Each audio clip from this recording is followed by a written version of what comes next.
اس کا جواب ہے یہاں سے فرما رہے تھے۔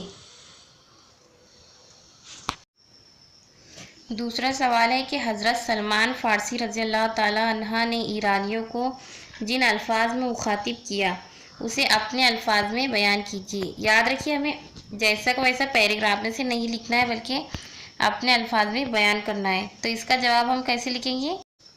اس کا جواب ہم اس طرح لکھیں گے کہ سلمان فارسی رضی اللہ تعالیٰ عنہ نے ایرانیوں سے کہا کہ میں تم لوگوں جیسا ہی ایک آدمی ہوں۔ تم دیکھتے ہو کہ عرب میری عزت کرتے ہیں، اگر تم بھی ایمان لے آئے تو تمہارے لیے بھی وہی حقوق ہوں گے جو ہمارے لیے ہے، تم پر بھی وہی احکام واجب ہوں گے جو ہم پر ہے۔ تیسرا ہے حضرت سلمان فارسی رضی اللہ تعالیٰ عنہ نے خندق کھودنے کا جو مشورہ دیا اس کے بارے میں اپنی رائے دیجیے۔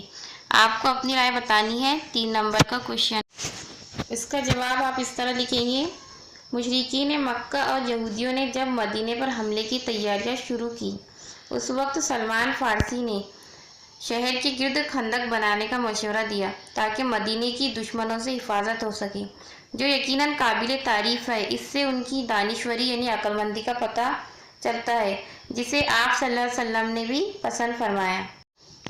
بے میں ہے درج ذیل درسی اقتباس کو بغور مطالعہ کر کے دی ہوئی سرگرمیاں ہدایت کے مطابق مکمل کیجیے۔ تو اقتباس پہلے پڑھ لیتے ہیں ہم۔ طیارہ اپنے آہنی پروں کو پھیلائے زمین کے سپاٹ سینے پر آہستہ آہستہ چل رہا تھا۔ رفتہ رفتہ اس کی رفتار تیز ہو رہی تھی، پھر دور تک پھیلے ہوئے رن وے سے ایک لمبی جست لگا کر وہ فضاؤں میں پرواز کرنے لگا، یعنی اوپر اٹھنے لگا، اور اوپر زمین سے دور ہوتی جا رہی تھی، اور چھوٹی پروین اپنی سیٹ پر سر ٹکائے ہوئے اتنی بڑی زمین کو اتنی چھوٹی ہوتے ہوئے دیکھ رہی تھی۔ وہ زمین جس پر انسانی وجود کا ایک ذرہ ہے وہی اب خود ذرہ بنتی جا رہی تھی۔ طیارہ بادلوں کا نرم سینہ چیرتا ہوا بلند ہوتا جا رہا تھا۔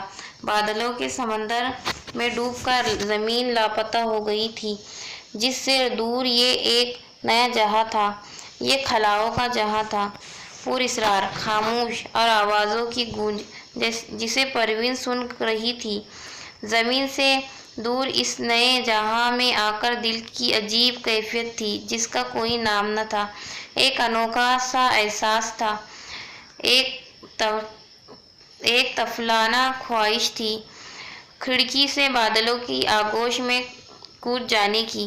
آج وہ طیارے میں اڑ رہی تھی اور زمین کے اس حصے پر قدم رکھنے جا رہی تھی جسے اس نے صرف تصویروں میں دیکھا، جہاں کی سچی کہانیاں کتابوں میں پڑھی تھی، جہاں کا ماضی عبرت ناک تھا، جہاں انسانوں نے انسانوں پر ظلم ڈھائے تھے، جہاں انسانیت منہ چھپائے سسک رہی تھی اور بربریت مسکرا رہی تھی۔ پروین خیالات کے سمندر میں غوطے لگا رہی تھی، ڈوب رہی تھی، ابھر رہی تھی۔ جو ہانس برگ پہنچنے میں 10 گھنٹے باقی تھے، پروین کی شریک حیات وارث اور بیٹے فراز کی آنکھیں نیند میں ڈوبی ہوئی تھیں۔ پروین کی پلکیں بھی بوجھل ہو رہی تھیں۔ جب اس کی آنکھ کھلی تو منزل قریب تھی، طیارہ نیچے اتر رہا تھا، زمین قریب، لکیروں پر رینگتی چوٹیاں بڑی بڑی گاڑیاں بن رہی تھیں، چھوٹی چھوٹی ڈبیاں عالی شان عمارتوں میں تبدیل ہو رہی تھیں۔ زمین کا سینہ پھیلتا جا رہا تھا اور پروین کے دل کی دھڑکنیں تیز ہوتی جا رہی تھیں۔ وہ اس سرزمین پر قدم رکھنے والی تھی جہاں کی مٹی ذرے ذرے میں ماضی کا دکھ بھری کہانیاں ہیں، وہ سرزمین جسے کہا جاتا ہے کہ ایک ملک میں ایک دنیا آباد ہے۔ پہلا کوشچن دیکھتے ہیں۔ جنوبی افریقہ سے متعلق مصنفہ کے خیالات کا رواں خاکہ مکمل کیجیے۔ آج زمیں کے اس حصے پر قدم رکھنے جا رہی تھی جسے خالی جگہ دیکھا تھا، خالی جگہ پڑی تھی، جہاں کا ماضی خالی جگہ سسک رہی تھی۔ تو اس کا جواب اسی پیراگراف میں موجود ہے۔ دیکھیے اس کا جواب شروع ہوتا ہے، زمین کے اس حصے پر قدم رکھنے جا رہی تھی جسے اس نے صرف تصویروں میں دیکھا تھا، جہاں کی سچی کہانیاں کتابوں میں پڑھی تھی، جہاں کا ماضی عبرتناک تھا، جہاں انسانوں نے انسانوں پر ظلم ڈھائے تھے، جہاں انسانیت منہ چھپائے سسک رہی تھی۔ اس سے آپ کو روا خاکہ مکمل کرنا ہے۔ دوسرا سوال ہے، طیارے کی اڑان بھرنے کے منظر کشی اپنے الفاظ میں لکھیں۔ 2 نمبر کا سوال ہے، اپنے الفاظ میں اس طرح لکھیں گے، طیارہ اپنے پروں کو پھیلائے ہموار زمین پر چل رہا تھا، دھیرے دھیرے اس کی رفتار بڑھ رہی تھی، پھر وہ دور تک پھیلے ہوئے رن وے سے ایک لمبی جست لگا کر ہوا میں اڑنے لگا، اوپر اور اوپر زمین سے دور اور بادلوں کی طرف بڑھنے لگا۔ عزیز طلباء، کیونکہ 2 نمبر کا سوال ہے اس لیے ہمیں زیادہ سے زیادہ بڑا نہیں لکھنا ہے۔ تیسرا ہے، پروین کے دل کی کیفیت پر اپنے تاثرات بیان کیجیے۔ 3 نمبر کا کوشچن ہے، اپنے الفاظ میں اس طرح لکھیں گے، پروین اپنے سیٹ پر سر ٹکائے ہوئے اتنی بڑی زمین کو چھوٹا ہوتے ہوئے دیکھ رہی تھی۔ جب طیارہ بادلوں میں چلا گیا تو پروین کو خلاؤں کے جہاز جیسا محسوس ہوا۔ پراسرار خاموش آواز کی گونج اسے سنائی دے رہی تھی۔ زمین سے دور ایک نئے جہاں میں اس کی عجیب کیفیت تھی۔ اس کا دل کر رہا تھا کہ کھڑکی سے بادلوں کے آغوش میں کود جائے۔ اگلا ہے ج، درج ذیل غیر درسی اقتباس، غیر درسی یعنی کہ یہ آپ کی درسی کتاب سے نہیں لیا گیا ہے، کا بغور مطالعہ کر کے دی ہوئی سرگرمیاں ہدایت کے مطابق مکمل کیجیے۔ ذیل کا شفقی خاکے مکمل کیجیے۔ اس کے لیے پہلے ہمیں کیا کرنا ہوگا؟ اقتباس پڑھنا ہوگا۔ ہر صبح میرے گھر کے سامنے سبزی فروش اپنی ریڑھی لگا کر صدا لگاتا ہے، یعنی آواز لگاتا ہے، بیگن لے لو، آلو لے لو، ٹماٹر، پیاز، گوبھی۔ حسرت سے میرا جی چاہتا ہے کہ کاش کبھی ایسا ہو جائے، سبزی فروش کی صدا سنائی دے، دیوان غالب لے لو، ٹیگور کی گیتانجلی لے لو، فیض ساحر، حسرت کا کلام۔ ایک دن سبزی فروش کے سامنے میں نے اپنی زرعی تجویز پیش کی تو وہ مجھے شاید احمق سمجھ کر کہنے لگا، بابو صاحب، غالب اور ٹیگور کوئی عورت نہیں خریدتی مگر بیگن اور آلو خرید لیتی ہے، اور آپ جانیے یہ میری روٹی روزی کا دھندا ہے، اور سچ پوچھے تو بیگن اور آلو کے مقابلے پر ٹیگور اور غالب کی واقعیت ہی کیا ہے۔ میں نے مزید معلوم کیا تو پتہ چلا کہ وہ سبزی بیچنے والا BA پاس تھا، ملازمت نہ ملی اور MA کے ڈگری یافتوں تک کو نہیں ملتی، تو اس نے سبزی بیچنے والوں کا پیشہ اختیار کر لیا۔ اعلیٰ تعلیم نے اسے سماج کا اقتصادی شعور عطا کر دیا تھا کہ لوگوں کی ماہانہ بچت میں آلو گوبھی خریدنے کی آئٹم تو رکھی جاتی ہے، کتاب خریدنے کی نہیں۔ کتاب ایک ایسی آئٹم ہے کہ خرید لی جائے تو بیکار پڑی رہتی ہے، کتاب سے تو سبزی تک نہیں پکائی جاتی، اس لیے جس آئٹم کا کوئی مصروف نہ ہو اسے خریدنے کا کیا فائدہ۔ اب دیکھیے پہلا، ذیل کا شفقی خاکہ مکمل کیجیے۔ کیا لکھا ہے؟ سبزی فروش کی صدا، یعنی صدا لگاتے ہوئے کیا کیا کہتا تھا، جس کا جواب ہوگا ایک خاکے میں آپ کو لکھنا ہے بیگن لے لو، آلو لے لو، ٹماٹر، پیاز، گوبھی۔ یہ چاروں آوازیں جو لگاتا تھا آپ کو ان چاروں خانوں میں لکھنا ہے۔ دوسرا سوال ہے، اعلیٰ تعلیم یافتہ ہونے کے باوجود سبزی فروخت کرنے کے فیصلے پر اپنی رائے دیجیے۔ دیکھیں یہاں آپ کو اپنی رائے بتانی ہے کہ آپ کی کیا رائے ہے، کیا اس نے سبزی فروخت کرنے کا جو اس کا فیصلہ تھا صحیح تھا یا غلط تھا، آپ اگر ان کی جگہ ہوتے تو کیا کرتے۔ اس طرح سے آپ کو اپنے حساب سے 2 نمبر کا جواب لکھنا ہے۔ چلیے آگے بڑھتے ہیں۔ حصہ 2 نظم، کل نمبر آتے 16۔ سوال نمبر 2 کا الف، درج ذیل درسی نظم کا اقتباس کا بغور مطالعہ کر کے دی ہوئی سرگرمیاں ہدایت کے مطابق مکمل کیجیے۔ صبح کی ہوا سے متعلق خاکہ مکمل کیجیے۔ پہلے ہمیں نظم پڑھنی ہوگی جو آپ کی درسی کتاب سے لی گئی ہے۔ خیال آیا یک روز صحن چمن کا، ہوا میل دل دیدے سرو سمن کا، کہا دل نے اب تاک جا بند رہیے، کہاں تک بھلا گھر میں پابند رہیے، گریبان خاطر نہ ست پارہ کیجیے، بہار گل و لالا نظارہ کیجیے، نسیم سحر عطر بزیر چمن ہے، ہوا مست مینائے بوئے کل سمن ہے، طراوت دہے دل ہے فضل بہارا، ہوا لطف بخشے جان یارا، گل و گنچا ہے صورت جام و مینا، روش عکس سبزے سے جو نقش مینا، صغیرے انعنا دل ملالت ربا ہے، خیاباں میں مستانہ پھرتی صبا ہے، ہوئی ختم تقریر جب دل کی یکسر، خرد نے کہا مجھ سے آشفتہ ہو کر کہ اے بے خبر ابلہ سخت نادا، کبھی دل کی تقریر سے ہو نہ شادہ، حقیقت ہے سیر چمن دل برا ہے، ولے اس کو جو اہل برگ و نواں ہے، یہ گل گشت زیبا نہیں ہر گدا کو، نہ ہر مفلس بندے دام انا کو، اگر یوں ہی منظور ہے سیر گلشن، ہے مطلوب سمے صفیر نوازن، ذرا چل کے اب دیکھ دربار اس کا، کہ کیسا ہے محفل کا گلزار اس کا، جسے دیکھ پیر فلک با قدم خم، ادب سے کھڑا بہر مجرا دمادم، جیسے دیکھیے آپ یہاں پہ ہے ہوا میلے دلے دیدے سر و سمن، آگے ہے ہوا مست مینائے بوئے سمن، اور نسیم سحر عطر بیزر چمن، اس میں بھی ہوا کا ذکر ہے۔ آگے دیکھیے ہوا لطف بخشے جان یارا، یہ چاروں پوائنٹ کو دھیان میں رکھتے ہوئے آپ کو روا خاکہ مکمل کرنا ہے۔ سوال نمبر 2 ہے خرد نے دل سے جو کچھ کہا اسے اپنے الفاظ میں بیان کیجیے۔ خرد یعنی کہ عقل یا دماغ، کیا کہا دل کے بارے میں تو اسے اپنے الفاظ میں اپنے بیان کرنا ہے۔ تو دیکھیے اس کا جواب آپ کو یہاں مل جائے گا، تو آپ کو اسے اپنے الفاظ میں تحریر کرنا ہے۔ جواب اس طرح لکھیں گے، خرد نے کہا اے بے خبر تو بیوقوف اور نادان ہے جو دل کی باتیں سن کر خوش ہو رہا ہے، یہ سچ ہے کہ باغ کی سیر دل کو لبھاتی ہے، لیکن صرف امیر اور مالدار کے لیے، غریب اور مفلس کے لیے نہیں۔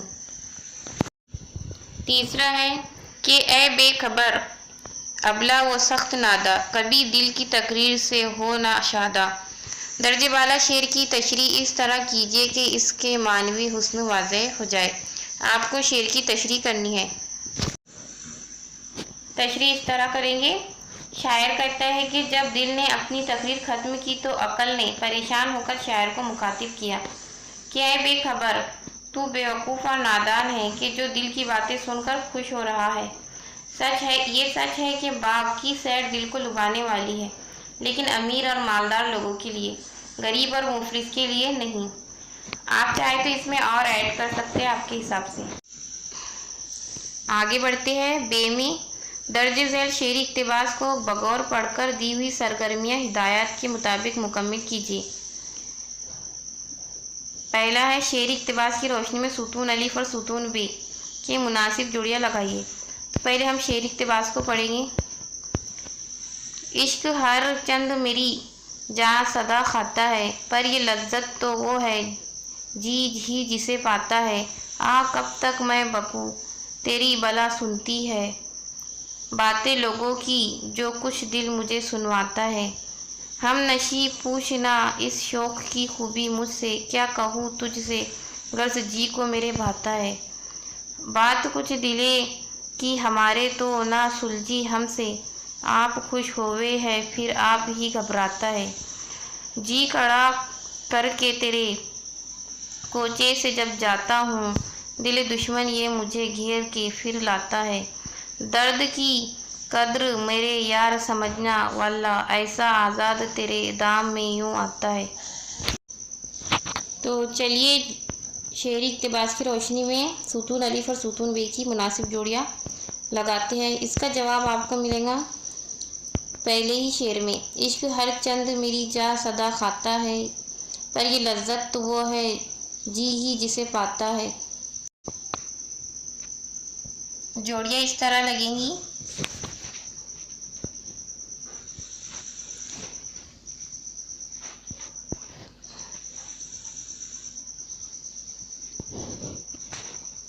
اور شوق کی جی کو بھاتا ہے۔ سوال نمبر 2 ہے، عشق سے متعلق شاعر کے احساسات اپنے الفاظ میں تحریر کیجیے۔ یعنی شاعر کے جو بھی احساسات ہیں عشق کے بارے میں اسے آپ کو اپنے الفاظ میں لکھنا ہے۔ 2 نمبر کا سوال ہے۔ اس طرح لکھیں گے جواب: شاعر کے مطابق میرا عشق ہمیشہ مجھے تکلیف دیتا ہے، چاہے میں جس حال میں رہوں مجھے دکھ پہنچاتا ہے، لیکن پھر بھی اس کی لذت مجھے پسند ہے، یہ لذت ہی تو ہے جو میرا دل پاتا ہے۔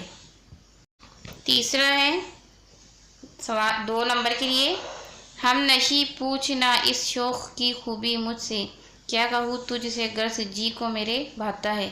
مندرجہ بالا شعر کا مطلب اس طرح بیان کیجیے کہ شعر کا حسن واضح ہو جائے۔ اس کی آپ کو تشریح کرنی ہے اپنے الفاظ میں۔ اس طرح کریں گے تشریح: شاعر بڑی بے باکی سے اپنے محبوب سے مخاطب ہو کر کہتا ہے کہ میرے ہم نشی نہ پوچھ کہ میرے عشق کی خوبی کیا ہے، یہ مجھے غم، دکھ اور درد میں بھی خوشی کا احساس دلاتا ہے، اس لیے میرے دل کو بہت بھاتا ہے۔ آگے بڑھتے ہیں جیم میں۔ درج ذیل شعری اقتباس کا بغور مطالعہ کر کے استحسان کلام کے سرگرمیاں ہدایت کے مطابق مکمل کیجیے۔ خاکہ مکمل کیجیے۔ پہلے ہمیں شعری اقتباس کو پڑھنا ہوگا۔ نظیر یار کی ہم نے جو کل ضیافت کی ہے، پکایا گرز منگا کر پلاؤ اور کلیا، 100 یار آپ نہ آیا رقیب کو بھیجا، ہزار حیف ہم ایسے نصیب کے بھلیا، ادھر تو قرض ہوا اور ادھر نہ آیا یار، پکائی کھیر تھی قسمت سے ہو گیا دلیا۔ تو چلیے خاکہ مکمل کرتے ہیں۔ پہلا ہے پکوان، تو آپ کو یہاں ان پکوان کے نام لکھنے ہیں جو شاعر نے لکھے ہیں، جیسے کہ یہاں ہے پلاؤ، کلیا اور کھیر۔ کھیر کا ذکر یہاں ہوا ہے، تو یہ تینوں پکوان کا نام آپ کو اس خاکے میں لکھنے ہیں۔ دوسری طرف ہے صنف، تو یہ شاعری کی کون سی صنف ہے؟ یہ نظم ہے کتا، جو کہ آپ کی درسی کتاب سے لی گئی ہے، جس کے شاعر ہے نذیر اکبر آبادی۔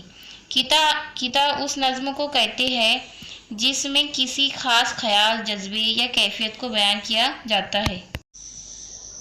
دوسرا سوال ہے شعری اقتباس کا موضوع اپنے الفاظ میں لکھیے۔ تو یہاں پر موضوع کیا ہے؟ ضیافت، یعنی کہ دعوت، کہ شاعر نے اپنے یار یعنی کہ دوست کی دعوت کی، جس کے لیے یار لفظ استعمال کیا ہے، تو یہ اس کا موضوع ہے، اسے آپ کو اپنے الفاظ میں لکھنا ہے۔ آگے بڑھتے ہیں حصہ 3 اضافی مطالعہ۔ کل نمبرات ہے 6۔ درج ذیل سرگرمیوں میں سے کوئی 2 سرگرمیاں ہدایت کے مطابق مکمل کیجیے۔ پہلا ہے خلیفہ کے موصل کے سوداگر کا بھیس بدلنے کی وجہ لکھیے۔ تو دیکھیے خلیفہ کا موصل کے سوداگر کا بھیس بدلنے کی وجہ کیا تھی؟ خلیفہ کے موصل کے سوداگر کا بھیس بدلنے کی وجہ یہ تھی کہ خلیفہ اپنی رعایا کے حالات سے واقف رہنا چاہتے تھے تاکہ ان کی تکلیفوں کو دور کر سکے۔ دوسرا ہے ابوالحسن کے قید خانے کے واقعے کو مختصر لکھیے۔ اس کا جواب اس طرح لکھیں گے: ابوالحسن کی خواہش کو پورا کرنے کے لیے ہارون رشید نے اسے ایک دن کا خلیفہ بنا دیا تھا۔ ابوالحسن نے خلیفہ کی حیثیت سے اپنے محلے کے امیر آدمی اور اس کے گروہ کو 100 کوڑے مارنے کا حکم دیا تھا اور ابوالحسن کی والدہ کو 1000 اشرفیہ دینے کی ہدایت کی تھی۔ رات میں اسے بے ہوشی کے حالت میں اس کے گھر پہنچا دیا گیا۔ صبح اٹھنے پر وہ اپنے آپ کو خلیفہ ہی سمجھ رہا تھا۔